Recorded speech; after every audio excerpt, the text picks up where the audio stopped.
magaalada Laascaanoodna waxaa lagu qabtay munaasabad loogu dabaaldegayay sanad guuradii 21aad ee ka soo wareegatay markii la aasaasay abwaanada Soomaaliyeed sida warkan ay markaasi ku dhameystirayso Muna Axmed Maandeeq. Muna soo dhawow. sanad guuradii 21aad ee abwaanada Soomaaliyeed ayaa xalay lagu qabtay magaalada Laascaanood ee xarunta gobolka Sool. dabaaldega munaasabada xuska maalinta abwaanada Soomaaliyeed ayaa waxa soo agaasimay xarunta dhaqanka Cakaara golaha hal abuurka gobolka Sool. ugu horeyn waxa halka ka hadlay Siciid Cabdisamad Murtimeer oo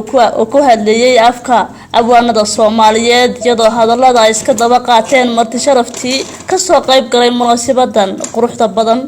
waa asaaskii golaha abwaanada Soomaaliyeed xilligii la asaasay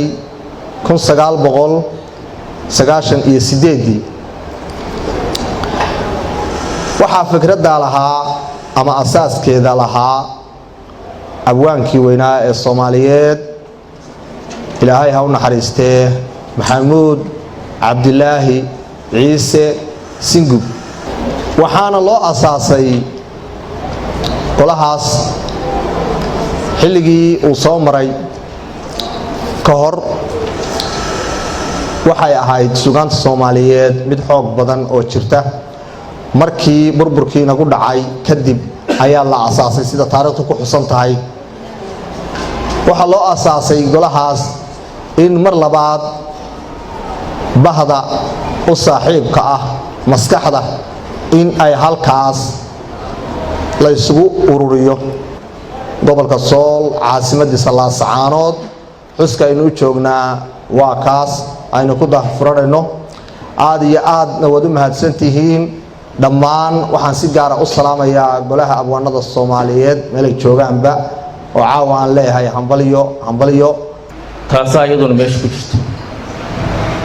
inta aan soo sheegay waxaan ku soo gabagabeynayaa annaga ayaa rabnaa in hadda may qaamsamayno annaga ayaa waxaan rabnaa magaalo qurux badan oo cagaaran inaan samayno oo deegaan cagaarsho qaato waxaan rabnaa magaalo dhalinyaradu xaqiiqi soo qorayso in la sameeyo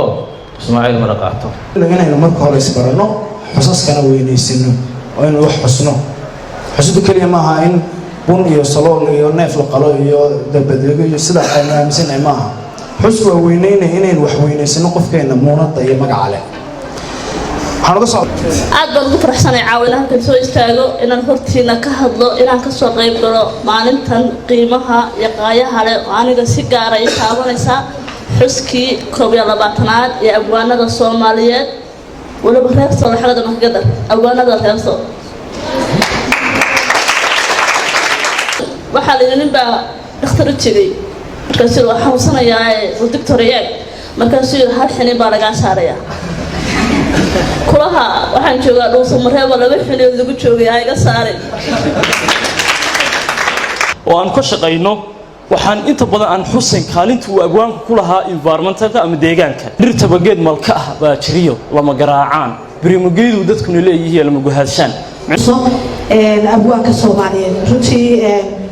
Soomaalidu waxa ay ku dhisan tahay waa murtida iyo xigmada waxaanu dadka kaga duwanahay kaliya waxa weeye inaynu leenahay dhaqan soo jireena iyo suugaan inoo ilaalisa intaba inta kadib kulay dhinacyo badan baan jeclaa maadaama aan u malaynayo inaan noqonayo qofka kaliya dumar kulay soo kacay halka ka hadli doona dhowr dhinac oo aan matalo kulay dhowrka dhinac waxaan jeclaa inaan wax ka taataabto golaha hal abuurka hablaha gobolka Sool ma aha dadka suugaanayda oo kaliya wuxuu taagan yahay in uu dhiso qof kasta oo maxay dumar ah oo leeyihiin hal abuur Cakaara waxa soo jirka lagu hirgeliyay iyo maskaxda lahaa abwaano qoraayo khibrad iyo waliba waayaarimo dheeraad u leh soo durida suugaanta waxa madasha fadhiyay hadiyo waxa madasha fadhiyay ninkardood waxa madasha fadhiyay abwaano muuqayo miisaan rasuul afka iyo suugaanta dhaqanka Soomaaliyeed suugaantu inay taabahayda mahub taageero tolmoon inay nooxay taatikada weerar waxa ku tafsiiraya tuhunka kasaan tuldo iyo ragi aan lahayn xoolo tiiradooda misna maanka aan laga tirinee taagta dhaliisheeda Soomaali baan soo bandhigayaaye dhammaanteedba Soomaali weynina ka saadegto dhimantay iyo dahabkoo sidii dhoobada u taala dhirta halagta bixisiyo dhulaa u shidaal jiifo